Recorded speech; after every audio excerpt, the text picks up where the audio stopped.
الحمد لله وكفى وسلام على عباده الذين اصطفى أما بعد. قال الله تبارك وتعالى في كلام المجيد والفرقان الحميد: أعوذ بالله من الشيطان الرجيم. بسم الله الرحمن الرحيم. يا أيها الذين آمنوا اتقوا الله وكونوا مع الصادقين. وقال النبي صلى الله عليه وسلم: إذا كانت ليلة النصف من شعبان فقوموا ليلها وصوموا نهارها فإن الله ينزل فيها لغروب الشمس إلى سماء الدنيا إلى آخر الحديث أو كما قال عليه الصلاة والسلام. عزیز دوستوں اور ساتھیوں، یہ مہینہ شعبان کا مہینہ چل رہا ہے. یہ مہینہ بڑا مبارک والا مہینہ ہے، اور اس کے بعد آنے والا جو مہینہ ہے وہ تو آپ حضرات کو معلوم ہے کہ رمضان المبارک کا مہینہ ہے. تمام مہینوں کا سردار، تمام مہینوں سے بہتر، سب سے افضل مہینہ، جس میں اللہ تبارک و تعالیٰ نے رمضان کے روزوں کو فرض کیا ہے، اور جس مہینے میں اللہ تبارک و تعالیٰ نے قرآن کریم کو نازل فرمایا ہے، وہ مہینہ کیوں مبارک نہ ہوتا؟ اس لیے کہ قرآن مقدس آسمان سے اللہ نے جو اس کو نازل فرمایا ہے وہ اس مبارک مہینے میں نازل فرمایا ہے. میرے بھائیو، عزیز دوستو، ساتھیو، یہ شعبان کا مہینہ ہے، اور ایک دن بیچ میں ہے. اس سے اگلے والے دن یعنی اتوار کے دن، جو اتوار کے دن گزرنے کے بعد، سورج غروب ہونے کے بعد والی جو رات آتی ہے، جس کو ہم بولتے ہیں شب برات یا 15ویں شب کے نام سے جس کو ہم بولتے ہیں. میں آپ حضرات کو اس کے متعلق بتاؤں گا کہ شریعت کے اس کے کیا احکامات ہیں اور کیا فضیلت ہے. اللہ کے رسول صلی اللہ علیہ وسلم سے اس دن کیا اعمال کرنے کو ملتے ہیں، اور اللہ کے رسول صلی اللہ علیہ وسلم نے کیا کرنے کو کہا ہے. اور بھائیو، عزیز دوستو، ساتھیو، کامل مسلمان، پکا مسلمان، سچا مسلمان، اچھا مسلمان وہ انسان ہے کہ جو اللہ کے رسول کے بتائے ہوئے طریقے کے مطابق چلتا ہے. جیسے اللہ کے رسول نے بتایا ہے یا جیسے کیا ہے اس کے مطابق چلنا اور اس کے مطابق کرنا، اور جن چیزوں سے منع کیا ہے یا جن کاموں کو نہیں کیا ہے ان سے اپنے آپ کو بچانا، یہ اصل ایمان ہے. اس لیے کہ ایمان کے لیے اللہ کو ماننے کے ساتھ ساتھ جناب رسول اللہ صلی اللہ علیہ وسلم کے طریقے کے مطابق زندگی گزارنا بھی ضروری ہے، ورنہ تو ایمان نامکمل ہے. میرے بھائیو، عزیز دوستو، ساتھیو، یہ رات جو رات ہے، شب برات کی جو رات ہوتی ہے، یہ بڑی اہمیت والی رات ہے، بڑی فضیلت والی رات ہے. اللہ کے رسول صلی اللہ علیہ وسلم سے اور تقریباً 10 صحابہ کرام سے اس رات کے بارے میں احادیث مروی ہیں. میرے بھائیوں، لیکن آج ہم نے شریعت کو، اصل شریعت جو ہے اس کو نہیں پہچانا ہے. شریعت اصل کیا ہے؟ قرآن و حدیث ہم سے کیا چاہتا ہے؟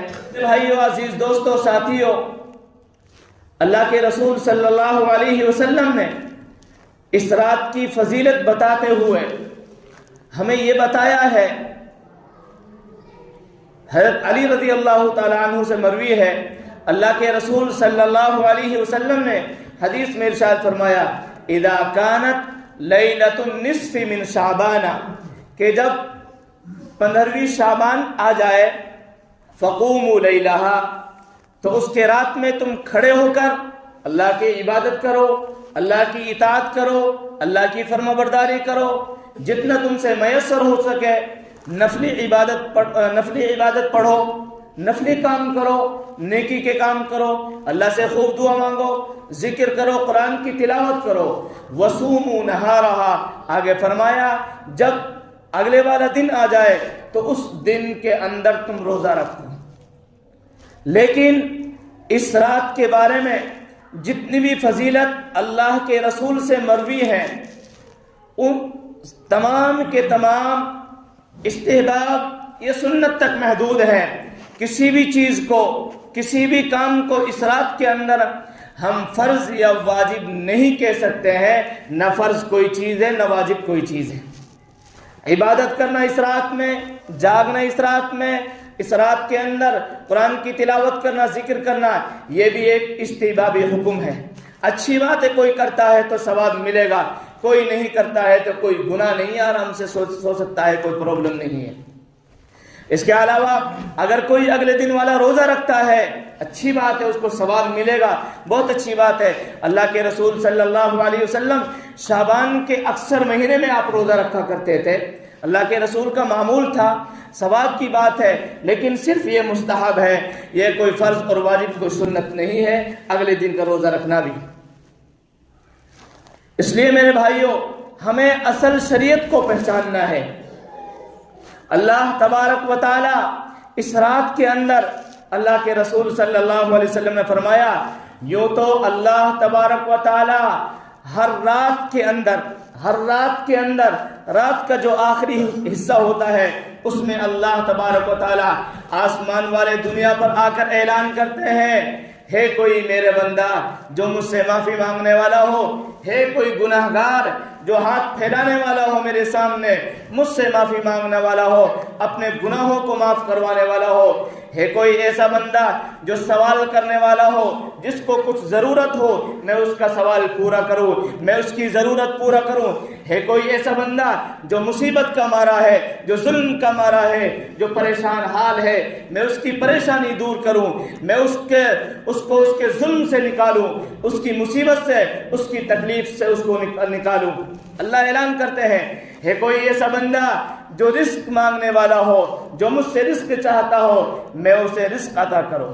اللہ تبارک و تعالی رات کے آخری حصے میں اعلان کرتے ہیں یہاں تک کہ فجر طلوع ہو جائے. لیکن یہ رات بڑی مبارک رات ہے. اس رات کے بارے میں اللہ کے رسول نے تو یوں فرمایا ہے، فَإِنَّ اللَّهَ يَنزِلُ فِيهَا، اللہ اس رات میں لغروب الشمس الى سماء الدنیا، غروب شمس سے لے کر جب سورج غروب ہو جاتا ہے 14 تاریخ کو، غروب ہونے کے بعد اللہ آسمان والے دنیا پر آتے ہیں. شروع رات کے اندر اللہ آسمان والے دنیا پر آتے ہیں. اللہ پھر اعلان فرماتے ہیں، الا من مستغفر لی فاغفر له، اے میرے بندو، ہے کوئی مجھ سے معافی چاہنے والا؟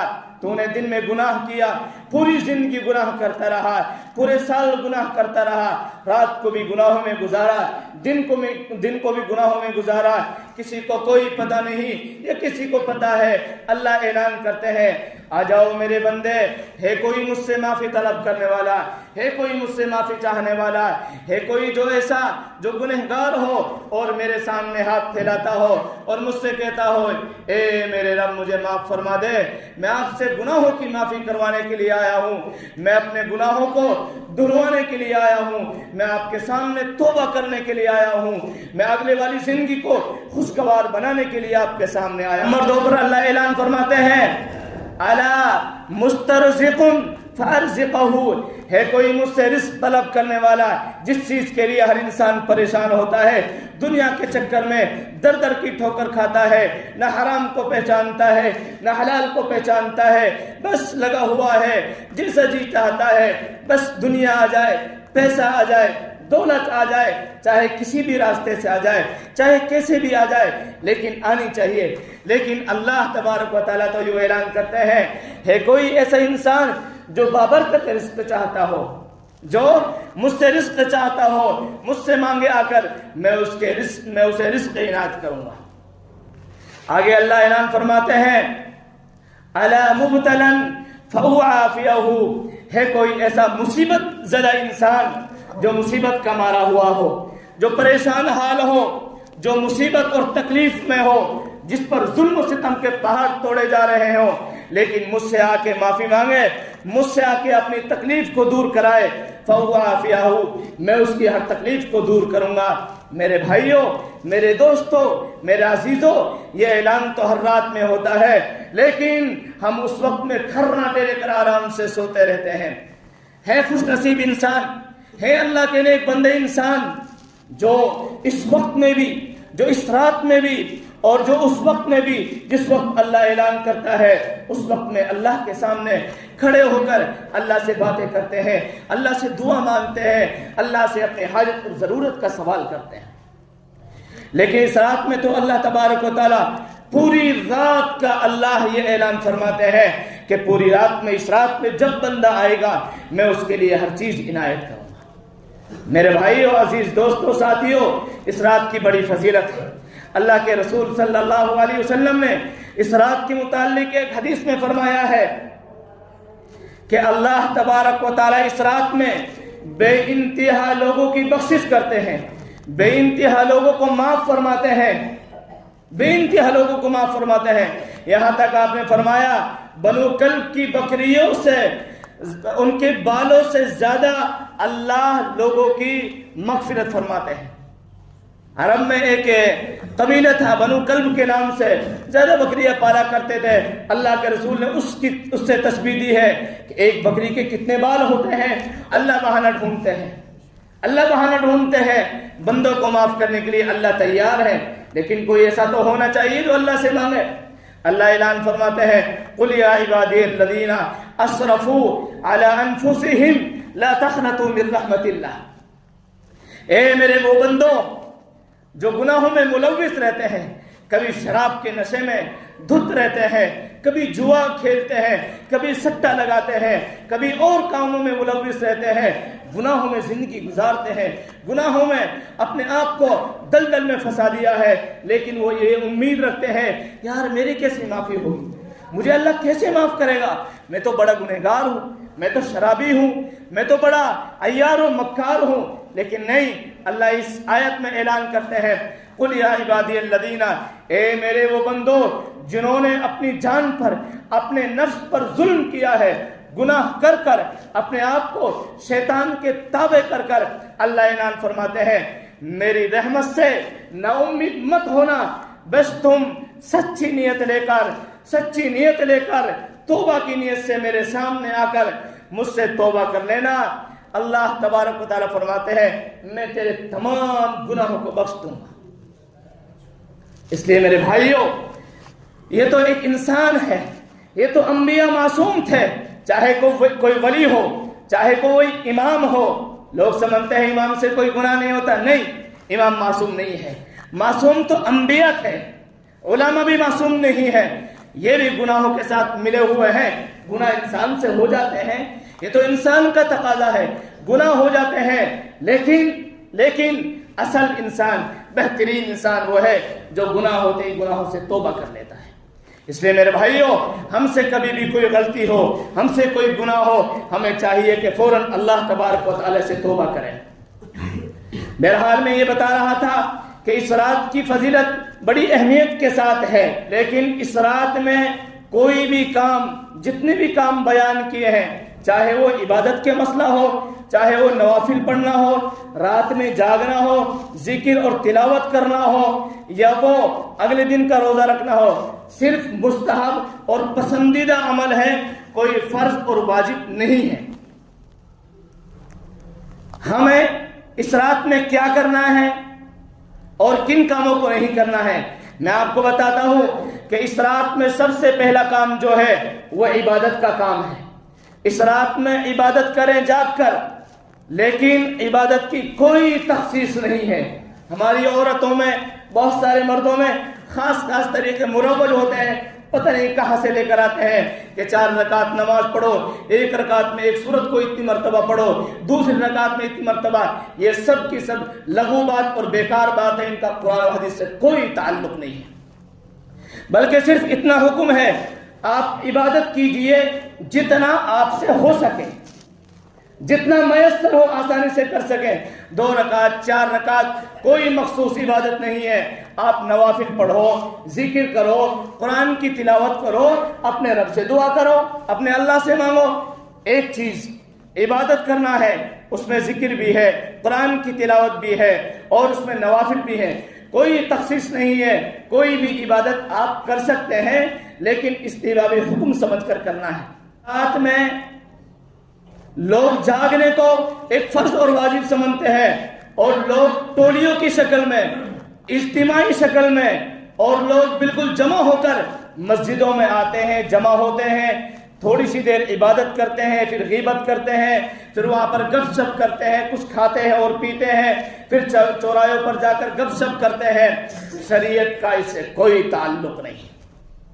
میں آپ کو بتا دوں، اللہ کے رسول صلی اللہ علیہ وسلم نے سوائے فرض نمازوں کے اکثر نماز آپ نے اپنے گھر کے اندر پڑھی ہے، اپنے کمرے کے اندر پڑھی ہے، اور اس رات کا حکم بھی یہی ہے۔ اللہ کے رسول نے فرمایا فَعَلَيْكُمْ بِالصَّلَاةِ فِي بُيُوتِكُمْ فَإِنَّ خَيْرَ صَلَاةِ الْمَرْءِ فِي بَيْتِهِ إِلَّا الصَّلَاةَ الْمَكْتُوبَةَ کہ تم اپنے گھروں میں نماز کو لازم پکڑو۔ آدمی کی سب سے بہترین نماز وہ ہے جو اپنے گھر کے اندر پڑھے سوائے فرض نمازوں کے، چاہے وہ تہجد کی نماز ہو، چاہے وہ کوئی اور نماز پڑھتا ہو، الا یہ کہ تحیۃ اللہ کر پڑھی جائے گی۔ تحیۃ الوضو تو کہیں بھی پڑھ سکتا ہے۔ نفلی نمازیں اکثریت اللہ کے رسول نے گھر میں پڑھی ہیں، اور نفلی نمازوں کا حکم یہ ہے کہ آپ اپنے گھر کے اندر پڑھو، یہی بہتر ہے۔ اور اس رات کے اندر بھی علماء، فقہا، محدثین، مفسرین یہی فرماتے ہیں کہ اس رات میں جاگو، لیکن اجتماعی شکل کی نیت سے نہیں، ٹولیوں بنانے کی شکل کی حیثیت سے نہیں، بلکہ بہتر یہ ہے اس رات میں جاگو اور خاموشی کے ساتھ اپنے گھر کے اندر، آپ اپنے گھر کے اندر تنہائی میں بیٹھ کر مصلی بچھاؤ، جتنی میسر ہو سکے آسانی کے اپنے گھر کے اندر رہتے ہوئے آپ عبادت کیجئے اللہ تبارک و تعالی کی۔ بس مسجدوں میں جمع ہونے کا حکم نہیں ہے۔ اگر کوئی اس کو لازم سمجھتا ہے، ضروری سمجھتا ہے، بدعت ہے، غلط ہے، اور بدعت کو ایجاد کرنے والا، بدعت پر عمل کرنے والا، اللہ کے رسول نے فرمایا وہ جہنمی ہے، نعوذ باللہ۔ اللہ کے رسول صلی اللہ علیہ وسلم نے اس رات میں جو عبادت کی اپنے گھر کے اندر، آپ تہجد کی نماز پڑھتے تھے اپنے گھر کے اندر، ایک بات ہو گئی عبادت کرنی ہے۔ نمبر 2 پر اس رات میں لوگوں نے ایک چیز کو لازم پکڑ رکھا ہے، وہ چیز ہے اس رات میں قبرستان جانا۔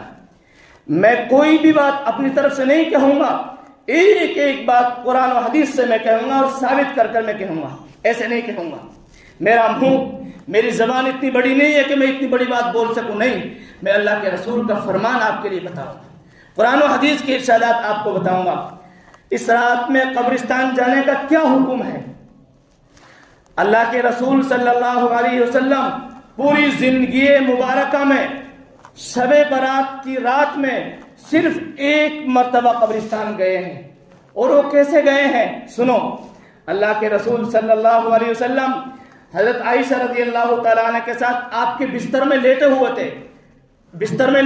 تھے، آپ چپ سے، بالکل آسانی کے ساتھ آپ نکلے چپکے سے، اور آپ نے دروازہ کھولا آرام سے، اور آپ قبرستان چلے گئے۔ ابھی عائشہ کو کچھ نہیں پتا ہے، اب عائشہ کو احساس ہوا اللہ کے رسول کہاں گئے بستر سے۔ ان کو خوف ہوا کہیں ایسا تو نہ ہو کہ میرے پاس سے اٹھ کر کسی اور بیوی کے پاس چلے گئے ہوں۔ حضرت عائشہ اٹھی اور آپ نے دیکھا کہ اللہ کے رسول تو قبرستان گئے ہیں۔ اللہ کے رسول آئے تو عائشہ اپنے بستر پر واپس لیٹ چکی تھی۔ اللہ کے رسول آئے، آرام سے چپکے سے دروازہ بند کیا، اور پھر بستر پر پوچھا عائشہ کیا بات ہے، کیوں سانس پھول رہا ہے، کیا تم نے یہ سمجھا تھا کہ میں تمہارے ساتھ خیانت کروں گا؟ اللہ کے رسول صلی اللہ علیہ وسلم اس رات قبرستان گئے، چپکے سے گئے، کسی کو نہیں بتایا، ایک صحابی کو بھی اس کا علم نہیں ہے۔ حضرت عائشہ کو بھی علم ہو گیا، کوشش تو اللہ کے رسول نے یہ کی تھی کہ عائشہ کو بھی علم نہ ہو۔ اللہ کے رسول 63 سالہ زندگی میں ایک مرتبہ شب برات کی رات میں قبرستان گئے۔ ویسے تو آپ جایا کرتے تھے، لیکن شب برات کی رات میں ایک مرتبہ گئے ہیں، وہ بھی خاموشی کے ساتھ گئے ہیں، کسی کو نہیں بتایا ہے۔ مفتی شفیع علیہ الرحمہ جو معارف القرآن تفسیر کی کتاب ہے، وہ لکھتے ہیں کہ سب سے بہتر بات یہ ہے کہ اللہ کے رسول نے جو کام جس طرح کیا ہے اس کو اسی طریقے کے مطابق کیجئے۔ بس اللہ کے رسول اگر کوئی قبرستان جانا چاہتا ہے اس رات میں، پوری زندگی میں ایک مرتبہ جائے، سنت کا ثواب مل جائے گا۔ اگر ہر شب برات کو جاتا ہے، ٹولیوں کے شکل میں جاتا ہے، اجتماعی شکل میں جاتا ہے، اس لیے اس رات میں قبرستان جانے کو لازم سمجھنا بالکل غلط اور یہ بدعت میں شمار ہو سکتا ہے۔ اس لیے ان چیزوں سے احتیاط کرنا چاہیے۔ آپ عام دنوں میں قبرستان جاؤ، کوئی منع نہیں کرتا ہے، بہت اچھی بات ہے۔ قبرستان جانے سے موت کی یاد تازہ ہوتی ہے، آخرت کی یاد پیدا ہوتی ہے، اور انسان کا دل موم ہوتا ہے، انسان کا دل ہلکا ہوتا ہے۔ قبرستان جانا چاہیے، لیکن اس رات میں اجتماعی شکل میں جانا بالکل غلط ہے۔ نہ صحابہ سے، نہ علماء سے، نہ اولیاء سے اس کا کوئی ثبوت نہیں ملتا ہے۔ اس لیے اس بات کو دھیان رکھنا۔ نمبر تین پر جو اگلے دن کا روزہ رکھتے ہیں، اللہ کے رسول نے اس کا بھی استحبابی حکم لکھا ہے، مستحب ہے۔ اس دن آپ روزہ رکھنا چاہیں، اچھی بات ہے، رکھ سکتے ہیں، کوئی فرض اور واجب نہیں ہے۔ اس لیے میرے بھائیوں، عزیز دوستوں، ساتھیوں، ہم ان راتوں کو مبارک بنائیں۔ ہمیں کسی کے دکھلاوے کے لیے عبادت نہیں کرنی ہے، ہمیں تو اللہ کے لیے عبادت کرنی ہے، اللہ کی رضا کے لیے عبادت کرنی ہے۔ اور سب سے بہترین عبادت وہ ہے جو چھپ کر کی جائے، جو تنہائی میں کی جائے۔ بہتر یہ ہے کہ اس رات میں اپنے گھروں کے اندر عبادت کیجئے اجتماعی شکل میں، اور اس رات کو شور و شغب والا بنانا، اس رات میں ڈھونگ کرنا، ہنسی مذاق بنانا اور ٹھٹے کرنا، غیبتیں کرنا، بالکل یہ بات غلط ہے۔ شریعت میں ان چیزوں کا کوئی ثبوت نہیں ملتا ہے، ان سے اپنے آپ کو بچانا چاہیے۔ اور میرے بھائیوں، عزیز دوستوں، ساتھیوں، میں آپ سے کہتا ہوں، اگر ہم میں وہ صفات موجود ہے تو ان کو چھوڑ کر ہم توبہ کر لیں، اللہ ہماری بھی بخشش کرے گا۔ نمبر 1، شرک کرنے والے کی اللہ اس رات میں بخشش نہیں فرماتے ہیں۔ جو اللہ کے ساتھ شرک کرتا ہے، اللہ کی صفات کے ساتھ شرک کرتا ہے، اللہ اس کی بخشش نہیں فرماتے ہیں۔ نمبر 2، ماں باپ کا جو نافرمان ہے، ماں باپ کی نافرمانی کرتا ہے، اللہ اس کی بھی بخشش نہیں کرتے ہیں۔ چاہیے اس رات کو آنے سے پہلے اپنے ماں باپ کو راضی کر لیں، اپنے ماں باپ سے صلح صفائی کر لیں۔ ماں باپ تو ایک چاند اور سورج ہیں، ماں باپ تو چاند اور سورج ہیں، ماں باپ تو جنت ہے۔ ماں باپ، یہی ماں باپ جنت بن جاتے ہیں، یہی ماں باپ جہنم بن جاتے ہیں۔ اللہ کے رسول نے فرمایا، باپ جنت کا بیچ کا دروازہ ہے اور ماں کے قدموں کے تلے جنت ہے۔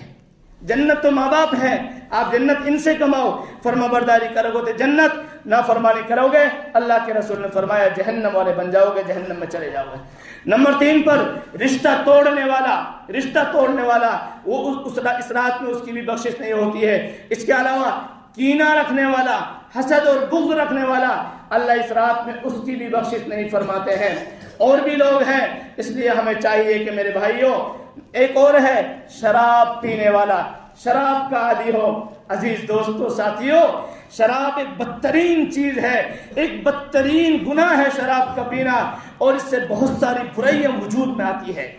یہ شراب تو ایسی چیز ہے، گھروں میں تباہی بربادی پھیلا دیتا ہے، برکت کو ختم کر دیتا ہے، آپس میں دشمنی پیدا کرتا ہے۔ میرے بھائیوں، ان چیزوں سے اپنے آپ کو بچانا چاہیے۔ اللہ مجھے بھی اور آپ کو بھی جو بات کہی گئی ان پر عمل کی توفیق نصیب فرمائے۔